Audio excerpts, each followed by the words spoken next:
The opinions expressed are those of the participants and do not necessarily reflect the official positions of the sponsors, advertisers, or presenters. Advertising does not imply endorsement by the sponsors and presenters.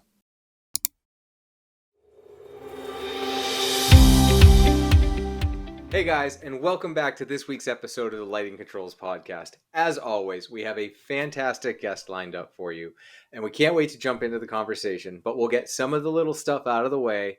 So I just want to remind everyone before we start that today's episode is presented by the LCA, the Lighting Controls Association. And it's financially supported by NAILD, the National Association of Innovative Lighting Distributors. Additionally, if you haven't checked out our website yet, shame on you. We've been going for so long at this point. You really should check out our website. We've got all of our episodes on there. We've got lots of news from the industry happening all the time. And we even have a merch store if you want to support the podcast. But otherwise, let's get into our conversation. Today we have Mary Beth Gotti. Mary Beth, do you mind just giving us a quick breakdown on who you are and what you do? Yeah, sure. Hi, everybody. I am a consultant. That's what you call yourself when you're retired and you're still trying to figure out what you want to do with the rest of your life, right? But I am a 40-year veteran of GE Lighting. I was manager of the Lighting Institute for many years, and so I had the opportunity to teach people all about light sources and applications. So here, I cut my teeth on light bulbs. So now I'm into LEDs and control. So this is a really scary thing, right? But a very exciting time for lighting. I am currently the chair of the National Lighting Bureau. It's a not-for-profit that promotes excellence in lighting, high benefit lighting, if you will. And I'm also a member of the Lighting Agora. So we're a group of 20 plus folks who teach lighting and provide marketing expertise on all types of lighting topics. So, which is a great group to be part of. Well, awesome. Well, thank you so much for being here. I mean, it's so great to have somebody who has really been a part of the industry for so long and has seen it go through so many changes. And, I understand why you might say it's a little scary getting into lighting controls and LEDs and all of that, but that's one of the reasons why we wanted you to come onto the show, because you really have this unique perspective, this unique way of looking at the industry that's through the lens of history. And so would love to get your take on what you're seeing right now as it pertains to where the industry is when it comes to lighting controls, and if there's any knowledge from the past that we can use to move forward. Well, I'm always interested in sharing my opinion, and I love lighting. And LEDs have certainly been such a great boon to the lighting industry. I mean, really a revolution. And as that technology is kind of plateaued and we start exploring more and more applications and different form factors, and it certainly has opened the door for controls. And gosh knows we have dealt with light sources that didn't like to be controlled very well. I spent a chunk of my time designing metal halide lamps. On and off was tough. Nice. So LEDs are just a great opportunity, really this infinite design space that we have now. Sure. Well, and it's interesting because metal halide really had a lot of challenges that LEDs don't have to deal with. And so I was curious for any of our listeners who aren't familiar with the differences, maybe you could shed some light on that. What is so unique about a metal halide versus an LED? Well, the metal halide, however you choose to say it, though, is a high intensity discharge lamp, really kind of broke a barrier for energy efficiency. And it can do it with white light, not the bluish light of mercury, which every time you try to correct the color, the efficiency went way down. But and we didn't have the yellow of high pressure sodium. Actually, high pressure sodium and metal halide were developed right about the same time. But metal halide, of course, warm up times. Instant restrike. The lights go off. You got to wait until they cool down. Can you dim them? Well, maybe a little. You can maybe go down partway, and the color would shift. So really a very energy efficient product for the time, but a lot of operational challenges. I mean, we'll put it that way.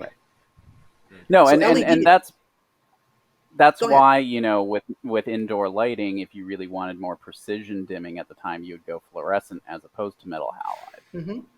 Yeah, or certainly any hot wire in a bottle, whether it's incandescent or halogen, provided nice smooth dimming. But now with LEDs, LEDs capture the best of all the past light source technologies in one, Sure. from color quality, infinite color space, Hmm. certainly energy efficiency that we only could dream of, and controllability, on, off, and everything in between. So it really Right. is a great time for lighting industry. No, I would agree. I think, really seeing where we've been and where we are now, LEDs have given us the ability to really take a paintbrush to whatever we're doing and really fine tune the lighting, as opposed to, having these larger housings to hold all of this Mhm. stuff. Now we can, there's tape that's thinner than my thumbnail at times. So, Mm. it really is a Mhm. crazy time for lighting. And I think what And we're just starting to capture is the possibility of applying light differently than we've ever been able to apply it before. So, you start out mhm, with trying to duplicate form factors that we've used for forever. Well, where else can you put it? And tape lighting is a great example. But really, shapes and sizes and locations that, weren't really possible with traditional light source technologies. mhm. And I'm curious, how did you feel when LEDs first came out? I mean, when LEDs first came out and we had the chiclets or the light bright, how did you feel about LEDs then versus where we are now? What did you think of it at the time? That a great question, and I think we all saw the potential for LEDs. I just think the rate at which they took over the Mhm. lighting solutions is what was surprising. So yeah, they're going to get there, but you get these highly efficient blue LEDs and the use of phosphors, and bam, you've got sources that are here now or were there, almost immediately. And then everything is off to the races, right? So I think just the pace at which it displaced everything else. And we didn't have to convince people that it was good. That was the other thing. Remember Mhm. compact fluorescents? It's like, oh, they're so much more energy efficient. And we go, oh, I hate them. I hate them. I mean, the color wasn't right. And, they just really, we liked them because they were energy efficient, but everything else was maybe not quite as much as what we'd like to expect. Well, and there are some consumers that I've heard actually defending CFLs in contrast to LEDs, Why and is that? so I I think that have not heard that. I have no idea. I I can't think it's, imagine. there's a little bit of resistance to change, and so I think they adopted CFLs with the expectation of, like, okay, this is the latest greatest, kind of like Mhm. people who buy the latest greatest computer, and then it gets old, and it's like, well, this was the latest and greatest computer. Why do I need to replace it? Yeah, And it's like, that's just how technology works. You got to replace it over time. right, right. But once they have LEDs, I just can't believe they would be disappointed. It's like we didn't think we needed a smartphone either, and now it's like you lose it, you panic, right? Because you can't possibly live without it. So No, I think that's a really good way of looking at it, and I yeah, think, that's really the point. The tipping point is when you realize, when you start using it in your daily life, then you go, right, oh, Mm. okay, this makes sense now. right, right, right, exactly. But yeah, so I mean, from your perspective, when it comes to lighting controls for LED, I mean, it's really because we have this plethora of options for lighting in Mhm. general. Controls also have kind of exploded in their capabilities, Mhm. and so from that perspective, going from what you were talking about with rapid fire, rapid start, metal halides, where you really had to think about the source, the lamp that's in the fixture, and how it's pairing with a drive Mhm. with a ballast. Nowadays drivers are almost kind of like a second thought, and so I was curious if that's something that the industry should be concerned about. I'm not sure I understand your question. So Sure. you're talking about the adaptability of drivers to different controls, or you're talking about the system as a whole? I mean, I think, there's basically, from when fluorescent and metal halide was really big in the industry, Mhm. you had to think about, like, ballast factors when you were a lighting designer. You didn't just go, okay, the ballast is going to be provided by the manufacturer. We're good. But that's kind of the standard now with drivers, is that it's like, yeah, it's going to be a driver provided by somebody else. You don't see drivers specified the same way that you used to see ballast Oh, specified. okay, yeah.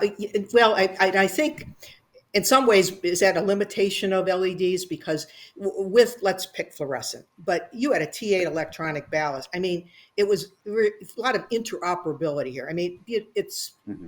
a T8 electronic ballast had certain defined electrical characteristics. Now drivers Hmm. they're in the luminaire, they're integrated into the light source, if you will, but it can vary now from one Mhm. manufacturer to another, one design to another. So do I have to think about it? Well, not really, because it's in there and it works. If it Hmm. stops working, now I'm not quite sure what I do, but so from that standpoint, the fact that there isn't quite the standardization that we're used to, it's not just a Hmm. 400-watt metal halide magnetic ballast or an electronic ballast.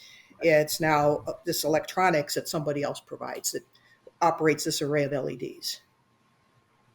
Well, and I think to your point, it's with the LEDs, the chips themselves, and how they're soldered onto whatever it is that they're connected to. That varies by manufacturer as well. No, It's not sure, like you get sure. to yeah, okay, Cree makes LED the diodes, but how it's assembled really Sure. affects the luminaire's performance. So I think to your point, you don't have that standardization for the lamp either anymore.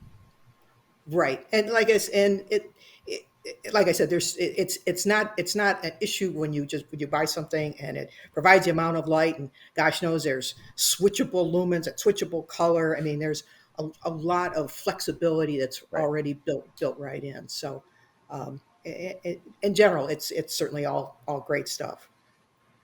Sure, and so I think going to your point, which is you have this huge flexibility with LEDs. Mhm. It's kind of similar in that vein of you have this flexibility with not having to worry about your energy source essentially, because the manufacturer has done all the due diligence to make sure Mhm. that the diodes are compatible with the driver. Whereas in the past there was concern about that. Right. No, a replacement, obviously you're not expecting it to fail anytime soon when you're installing, when you have a new installation, but making sure if you need to replace the driver, Mhm. how do I make sure I got the right one in there? And that would be, you know, maybe something that, again, with today's varieties might be something to be concerned about. No, I think that's a valid point, especially because driver manufacturers go through drivers pretty quickly and editions of their drivers pretty quickly. So Mhm. you may, 3 years down the road, not have the same driver that you would have been able to get in the past. Mhm. So I think that's a really good point. Yeah. Oh, yeah, well, maybe by then you're going to need a whole new luminaire anyway, right? That's Well, Possibly. it's tough though, because the changes in drivers, we've run into this on job sites where you have one driver that shipped and then you get another order, or it could be the same order. Everything came together, Mhm. but they came from two different factories. One Mhm. was on the East Coast, one was on the West Coast, one was overseas, and the drivers aren't the same. You don't know that because it's built into the fixture, but all of a sudden you go to Mhm. dim the fixtures and they're dimming at different rates. Their dimming levels are Okay. different. Okay. 50% on both fixtures isn't the same. That's one of probably the biggest issues, especially right after COVID. That was probably the biggest problem was Mm. was drivers. Yeah. So what did you do to solve? I mean, what's the answer to that then? If you go back to the manufacturer, That's I don't know. I don't know that there is an answer even now, right? I mean, part of the issue is chip shortages. Components leave, Mhm. and Mhm. manufacturers are forced to make changes on the fly, but they're still Mhm. offering the same product, but it's not Right. the same depending on how you're using it. Well, I would say that the fix for that is going back to the old format where you specify exactly what you want. And so if it is really important that you have consistent performance out of your fixtures, they should share the Mhm. exact same driver throughout. Mhm. And so, there I have seen specifiers starting to do this in their Mm. fixture schedules where they'll Mhm. have the driver model right in the fixture schedule, but it's much rarer than it used to Mhm. be when it came to ballasts. Okay. But Okay, well, I think that'll be solved. Yeah, we'll get there. so long as that information is available, I think, as Yeah, far yeah. as, manufacturers go, it's not transparent. Again, it Right. used to be like, these are the ballasts that Yeah. we have, that and this is what we're going to use to specify one of these. Whereas really it's only with like tape that I see it pretty common, where you're seeing like which driver, and even there it might not even say like, okay, this is, manufacturer X's driver. It could just Hmm. say this is option 1 driver, option 2 driver, and it still has the same issue that Ron's talking about, where it's like manufacturer, there's various manufacturers that they draw from. So Yeah. But you have experience with what, adjustable drivers? I don't, but Mhm. apparently, so that one size can fit a number of applications, if you will. Yeah, so it's either in the firmware or the hardware, that you can Mhm. adjust either the output or you know, the dimming performance of it. Okay. Is that what you're talking about? Yeah, yeah. Yeah, I mean, I have some experience. I mean, I used to be a specifier, so it was much more on the idea side of things than the application side of things. But Ron, Right. I'm curious if you experienced the other side of that. A little bit. I mean, it's not something we run into super often, but it is something that we do run into, where we'll get in the field with the electrician and we'll have to make some changes, or we'll have to work with the electrician to, make some adjustments to the drivers to have better performance based on the number of fixtures installed, or what the, we're looking for light output to try and match, other things in the room. So, Mhm. I would say the most frustrating thing is if it's like a firmware thing where they have to send it yeah. back to the factory. Sometimes it's a dip switch that you can just adjust in the Yep. field, and Right, right. sometimes it's nope, we have like a soldered component, or we have it firmware locked that you can't change that unless it goes back to the factory. And it's like, why Yeah, did you do that? yeah. But Oh my. I think, yeah. But as far as things go, I think, again, looking towards the past and seeing what was done in the past is a really great way of going forward, because we've learned those lessons already. But it's almost like when we went to LED, we forgot all those lessons and went, oh yeah, Mm. it's all new technology. We're just going to start from scratch.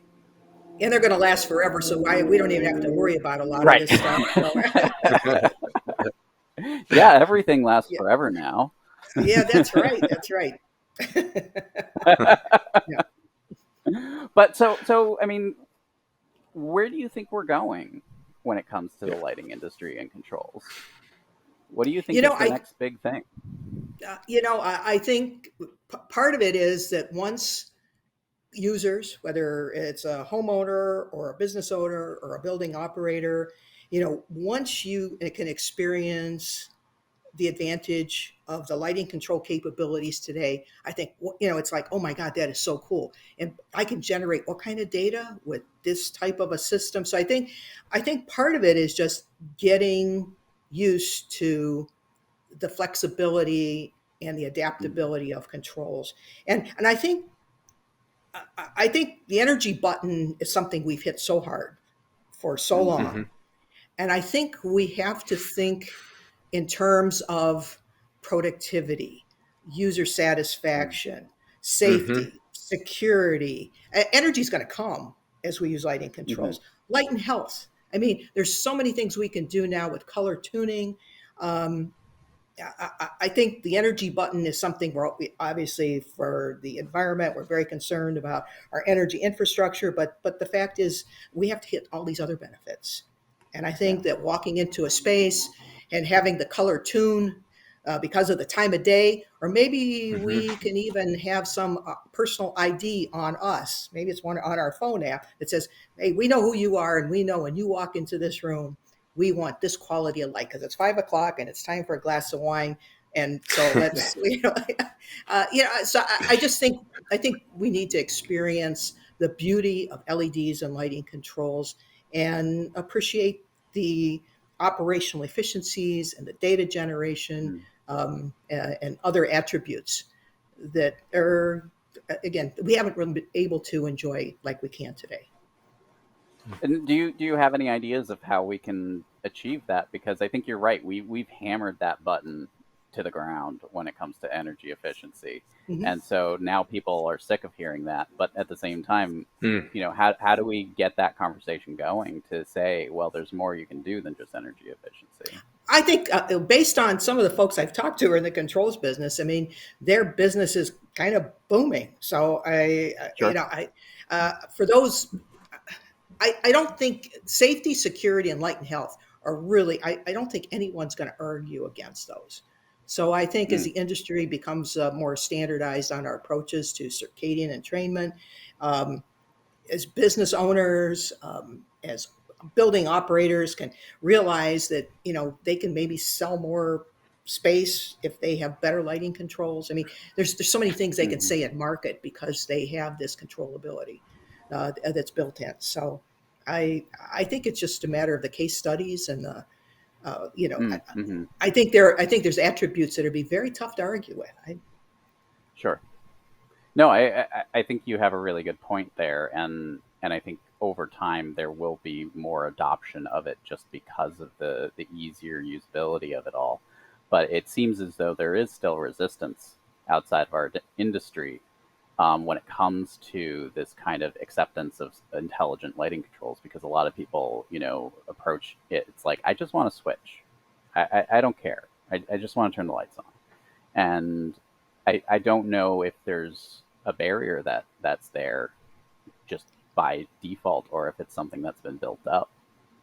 Is it generational from your perspective? I mean, I'm just thinking of my own family and our own homes. I mean, but No, it's not, hey, Alexa, or hey, I mean, it's like, yeah, and sure. I'm perfectly happy to turn a switch on in a lot of my spaces, but I've got a couple smart outlets, and I have to say, taking my phone and be able to turn things off and on when I have Yeah. to go to a room and not hunt around for a lamp to turn on is very cool. I mean, well, this works, So I mean, is it based Yeah. on the No, I size mean, of the application?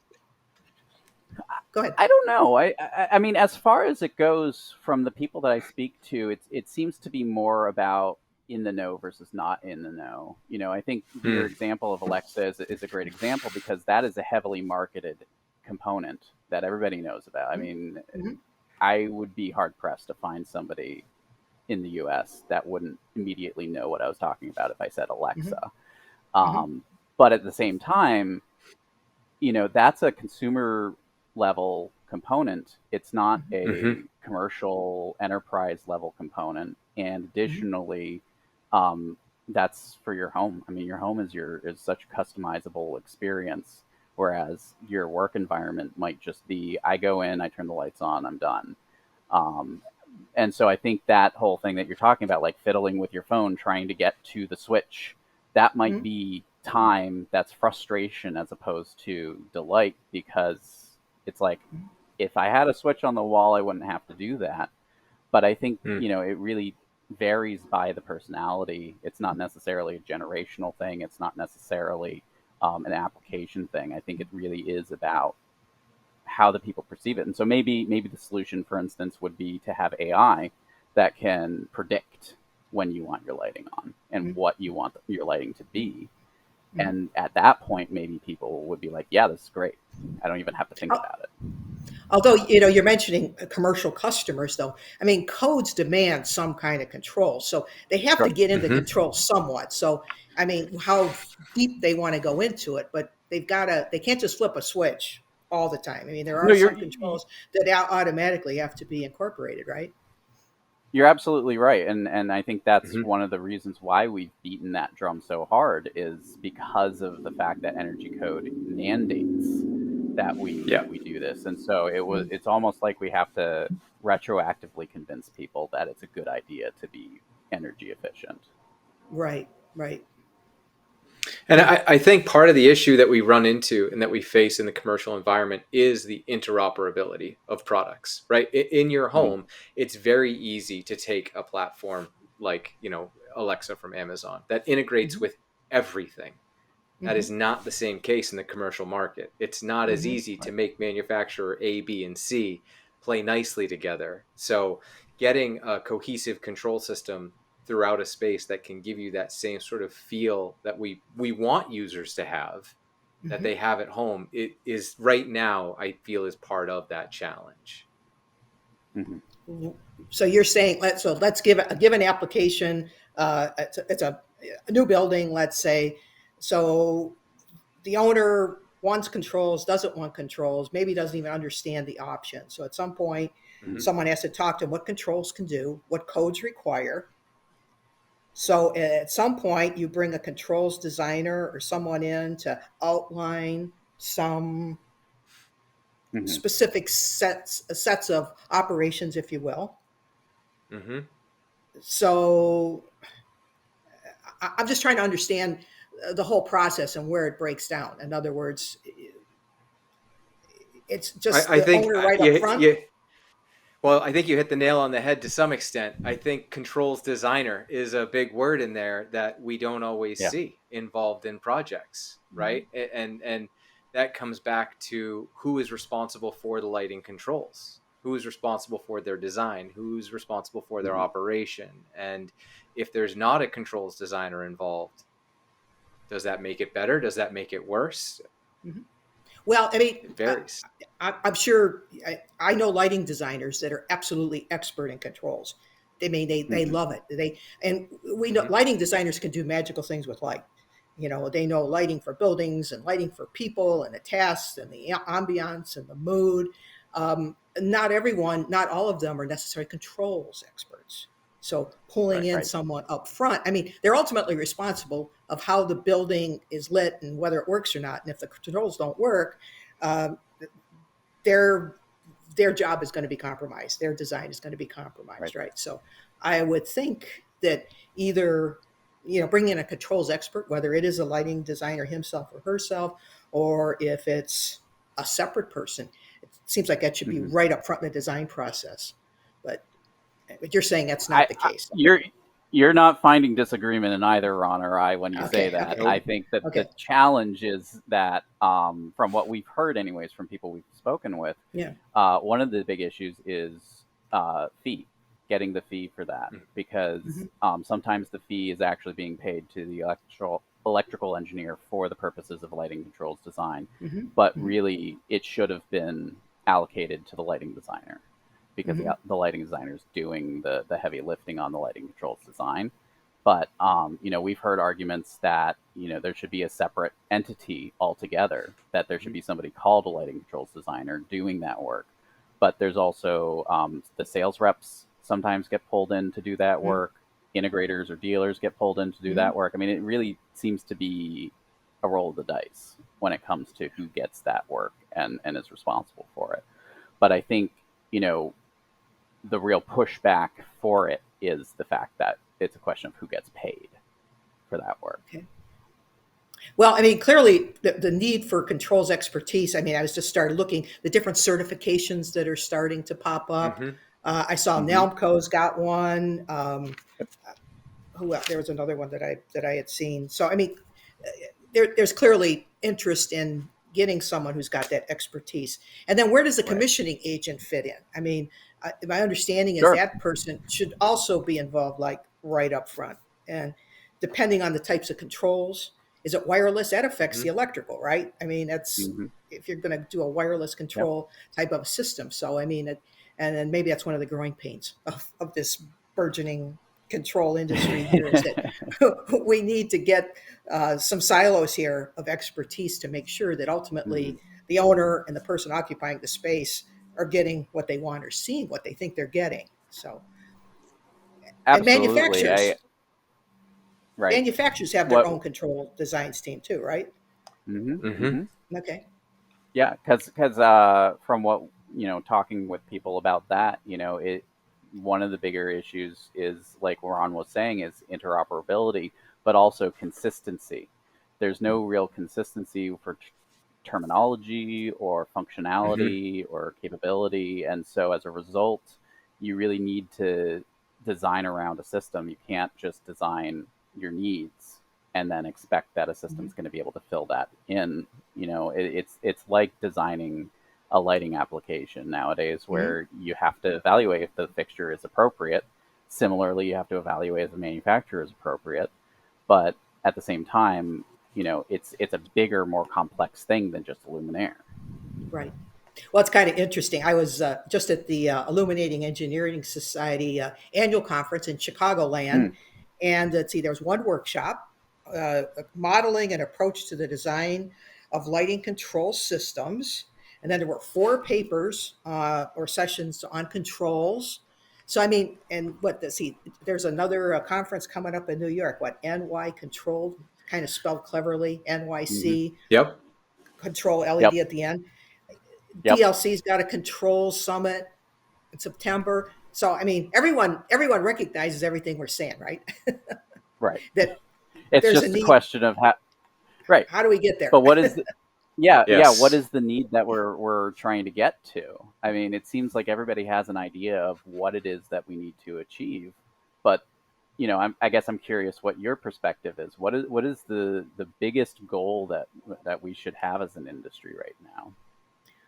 I think that right. Well, just from someone who's not an expert on controls, and I told Yeah, you guys that up front. please. No, no, no.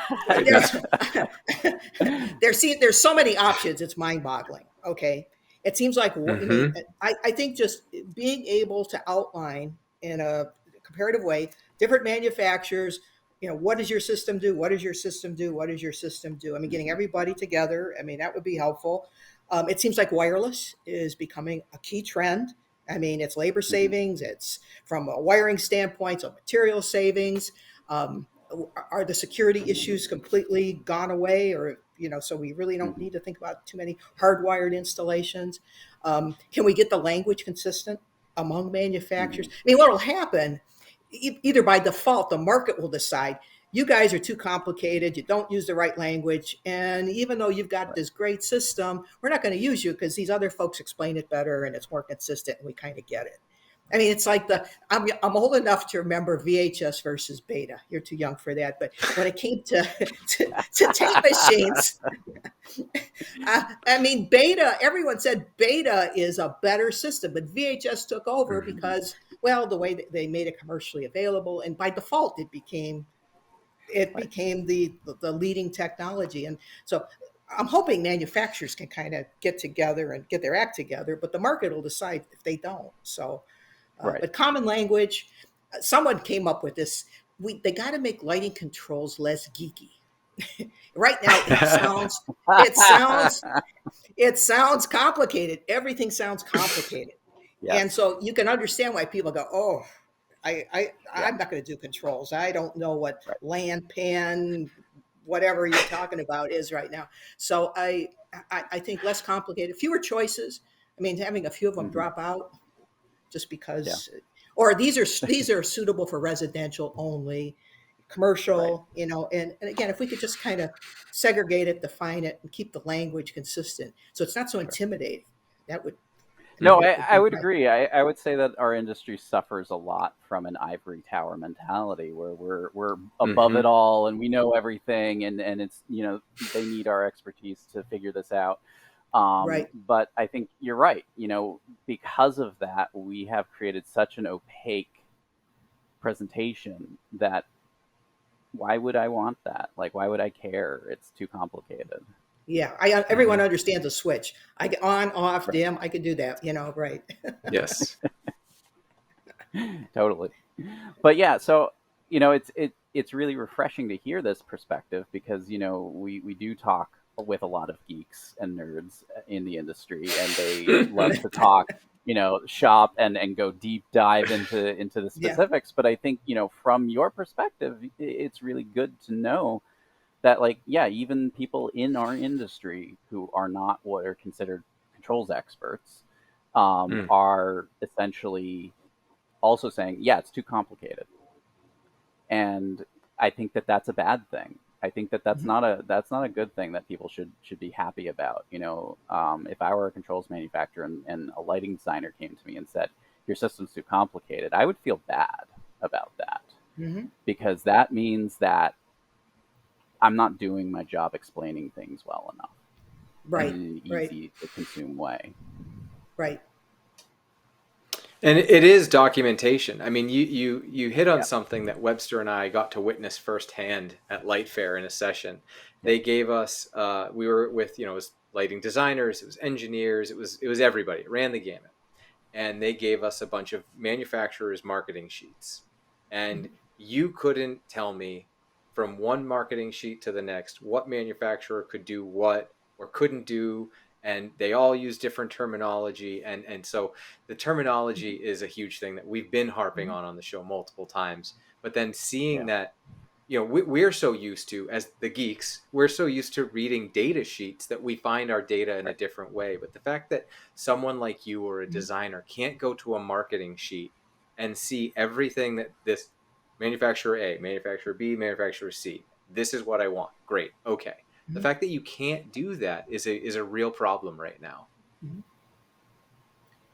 And I don't think it should be. I don't think it should be disheartening. I think it's just a sign of the acceleration of Yes. Mm-hmm. controls, capabilities, and Mm-hmm. potential across applications. And I think it'll get sorted out. It's just like it's like LEDs. It's like when they first really hit the mainstream, it's almost mind-boggling what the capabilities are, right? So I think with controls now, we have the opportunity to really get our act together as an industry, get Mm-hmm. the terminology Right. straight, and Mhm. make it less intimidating because it really is good stuff. Can I tell you a funny story? I mean, Yeah, when go you for talk it, Sure. about please. lighting control zone, now this is before LEDs, and I heard the story of a CEO of a company who I will not name, but he wanted path lights to go on when his feet hit the floor in the middle of the night to go to the bathroom. Okay, so there was someone who was way ahead of his time and understand the importance of Mm-hmm. sensors and what they can achieve. So, but I mean, it's a silly example, but I mean, I think how can we take that type of an application and apply Mm-hmm. it to a lot of different scenarios? And I just think people get very excited about controls when they don't become quite so intimidated by it. Sure. Mm. Well, but I think, that right there is a great example of, instead of trying to dictate to someone why they need lighting controls, they come up Mhm, with the idea. And that idea, I mean, is very popular in hotels, for instance. mhm, Mhm. That is a thing that happens. People step out of their bed and little floor lights kick on mhm. around the bed and illuminate the path. So I mean, that is doable now, and it's Sure. achievable routinely. And so I think a lot of people, there are plenty of lights out there who will say, well, it's either too expensive or it's unreliable or it's, there's just so many reasons not to do it. And it's almost like you're coming up against that as well, where Mhm, people are just pushing back on the idea because it's an idea, as opposed mhm, to going, well, yeah, how can we do that? mhm. And like I said, I think the case studies, and I think you start seeing some of the trendy new building designs, and the clever integration of controls, whether Mm-hmm. it's setting scenes or accommodating to Mm. daylight penetration or tasks and activities. And I think I think that'll be a big part of the sales Sure. process. It's like, wow, that's really cool. I want that too. And Well, so I mean, from your perspective, then it sounds like marketing is also not carrying its end of the deal too. Like we haven't been Mm. marketing this well enough for people to go, that's a great idea. Yeah, perhaps so. I don't know if I've done a comprehensive enough look across, No, but all the online things, but I think that's part of it. I think yeah. giving people ideas. Yes, I would like that in my space. I mean, it's like you go into a model home and you say, "Wow, I never thought of doing that." I don't care Yeah. what that is about where they put the wet bar, or cabinet arrangements, but I think part of it is just seeing a really clever example or a Mhm. very effective way of utilizing light. I mean, stairs, railings. I mean, you start thinking about, I've been on this one committee for the IES for the visually impaired. I mean, lighting Mhm. and lighting controls can be just such a amazing part of making people, allowing people to have more functional, productive lives for longer. Mhm. So uh, I think sky's the limit of how we can use lighting controls, and we have to figure out the best way to showcase that.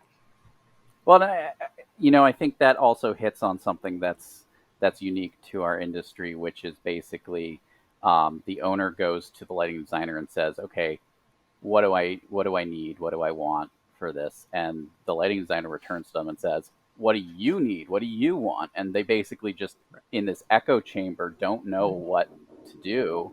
And so Yeah. you end up with these really weird generic specs at times because nobody's Yeah. put any input into the design. And some of us just need some good ideas, right? I mean, we need Right, you to suggest exactly. something and Yeah. say, yeah, I want that. That sounds good. Yeah. Exactly. So I think, that maybe we're just in a drought of good ideas when it comes to lighting controls because it's almost like we have so many options that it's paralyzing to go, well, Yeah. I don't know what I want. Yeah. I just, as chair of the National Lighting Bureau, one of the things we've done, we've we tried to, like in our Tesla Awards, our lighting design awards, and we're trying to showcase some best practices. And it just Hmm. occurs to me that doing something like that for controls, I think could be, and maybe somebody else already does that, but we can maybe put our own spin on it. And again, we're trying to promote Yeah, excellence in lighting, high benefit sure. lighting. So and controls can provide a ton of benefits for sure. Yeah, absolutely. I mean, I think that right there also is something that personally I felt affronted by from the industry, which is that a lot of experienced vets in our industry go, well, controls is just an adjunct to lighting. It's just an extra thing. It's not really its own thing. It doesn't deserve its own awards. It doesn't deserve its own recognition. Mhm. And so I'm not saying that that's what you were saying. You're actually saying, no, actually, this probably deserves its own pedestal to stand on. But so many in our industry are like, nah. And so that's why it kind of gets this weird treatment. And I think And I to think, what yeah, you were saying. No, yeah. no, go ahead. No, I'm just saying, when you see a need, if there is a need to develop an application, to develop Hmm. the excellent application of a technology, then an award just for that um, becomes important. And maybe once it Yeah. becomes everyone is doing it, maybe not so much anymore. But clearly, it sounds like there is a need to do that. So, Yeah. and I No, think, I feel so. And on that point of, basically, um, you need to, like, there are people who are controls experts, quote unquote. mhm, Hmm. And the fact that not every lighting designer out there is a controls expert means that there is specialty to that and mhm, and skill that is mhm. required to achieve that. Right, exactly. And again, lighting designers understand codes and they understand, Hmm. they have an understanding of lighting controls, but maybe not down to the granular level of what's it take to actually execute this whole sequence of events and to do it in a reliable way. And I guess that's where the commissioning agent also comes into Sure. play there. So No, well, we're almost out of time here, but I just want to kind of encapsulate what we talked about because this is really interesting stuff. It's really great to get your perspective on this. I know even well, when it's great before we talking to did you. this, yeah, even before we set this up, you were kind of like, "I'm not a controls expert. I Why are know you reaching almost out to it me?" freaked me out. I got to tell you, they want to talk to me about lighting controls. Oh my god! No, I'm but trying to go I to all mean, the I think I don't like being in a bubble of knowledge. I like being out there and talking to everybody and getting everybody's input because I think if we just talk to the experts, we're just going to keep circling the same subject matter over and over again. yeah.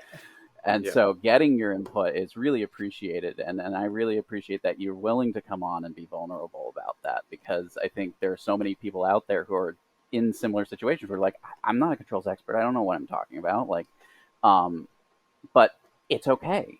That's fine. That's where you get to learn and grow and experience new things. So again, I just really appreciate that you're willing to be here with us. But as far as we're talking, I mean, there's when it came to LED innovation, we really kind of switched over to a different mindset to lighting design. And it's gone through and through, not just with the designs themselves, but with the way we've documented things, the way we're specifying and giving guidance and Mhm. thinking about projects. LEDs have really shifted the entire landscape of lighting. And as a result, the entire landscape of lighting controls. And so lighting controls have had this massive explosion in innovation to support that flexibility.